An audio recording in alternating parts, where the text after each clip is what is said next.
таърихи 14-16 майи соли равон бар асари боронҳои шадид ва омадани сел якчанд деҳаи ҷамъияти деҳоти Садриддин Айнӣ ва ҷамъияти деҳоти Ҳилолӣ ноҳияи Хӯросон дучори хисорот гардид. бар асари офати табиӣ рӯстоҳои ба номи Неъматулло Асадулло, 18-ум партсиези ҷамъияти деҳоти ба номи Садриддин Айнӣ, ҳамчунин қарияи Пахтаоботи ҷамъияти деҳоти Ҳилолӣ ноҳияи Хӯросон дар маҷмӯъ бештар аз 338 хона зарар дид.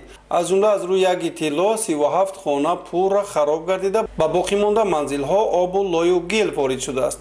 аз рӯзи аввали рух додани ин ҳодисаи табиӣ, ҳукумати ҷумҳурии Тоҷикистон ва мақомоти иҷроияи ҳокимияти давлатии вилояти Хатлон, Кумитаи ҳолатҳои фавқулода ва мудофиаи гражданӣ иқдомҳои бартарафсозии омадани селро оғоз карда, мардумро бо хаймаҳои муваққатӣ дар ҷои амн таъмин намуданд. тамоми ниҳодҳои вилоятию ҷумҳуриявӣ дар ин офати табиӣ шарики мо буданд, пайваста кӯмакҳои худро расониданд ва ҳолатҳои фавқулодаи назди ҳукумати ҷумҳурии вилоят ва ноҳия дар тамоми хонаҳое ки имрӯз аз офати табиӣ зарар диданд гаштугузор намуда аз ҳолати воқеии хонаҳо шинос гардиданд. дар ду рӯзи охир барои сокинони ноҳияи Хӯросон бештар аз 38 хайма ҷудо карда як шаҳраки муваққатӣ бунёд намуданд, то сокинон ҷиҳати истиқомати чандвақтаина мушкилӣ эҳсос накунанд.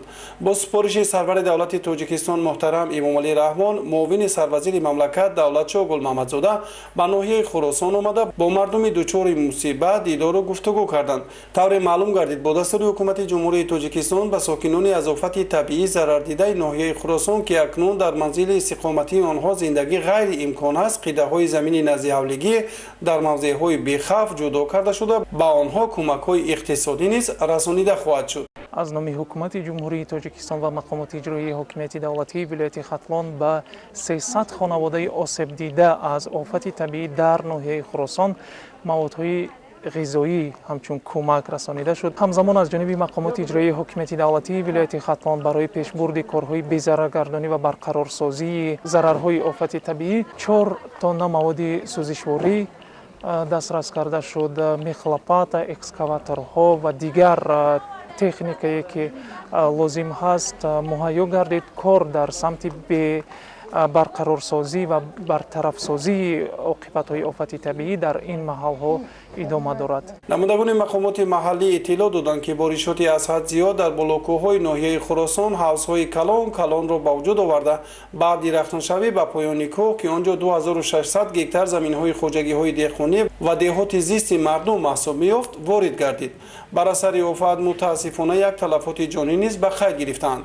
қисме аз роҳҳои маҳаллӣ низ дар деҳаи Пахтаобод дучори хисорот шуд. корҳои бартарафсозии оқубатҳои офати табиӣ ба таври шабонарӯзӣ ҷараён дошта, бо дастури хоси ҳукумати ҷумҳурии Тоҷикистон сокинони осебдида дар макони амну беҳтар зиндагӣ доранд. боз аз ҷониби пешвои миллат муҳтарам Эмомалӣ Раҳмон ва мақомоти иҷроияи ҳокимияти давлатии вилояти Хатлон ба деҳоти ба номи Садриддин Айнӣ ва Ҳилолӣ ноҳияи Хӯросон корвони мошинҳои пурборро фиристоданд. кӯмак асосан аз маводи ғизоӣ, орд, равған, биринҷ, макарон ва дигар анвои озуқа, ҳамчунин маводи тиббӣ иборат буда ба ҳар як оилаи зарардида дастрас карда шуд.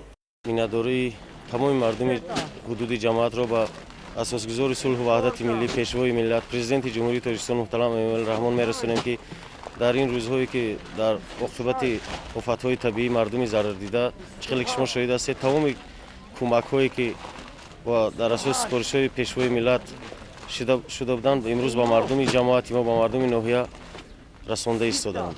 сокинони аз офати табиӣ зарардидаи ноҳияи Хӯросон барои чунин ғамхорие ки маҳз аз ҷониби президенти ҷумҳурии Тоҷикистон муҳтарам Эмомалӣ Раҳмон ирсол карда шуд, сипосгузорӣ мекарданд. дар ин шаҳраки навбунёди муваққатӣ нуқтаи тиббӣ, шӯъбачаи ҳифзи ҳуқуқу тартибот ва ситори Кумитаи ҳолатҳои фавқулода ташкил карда шудааст ки дар ҳар сурат эҳтиёҷоти мардум иҷро карда мешавад.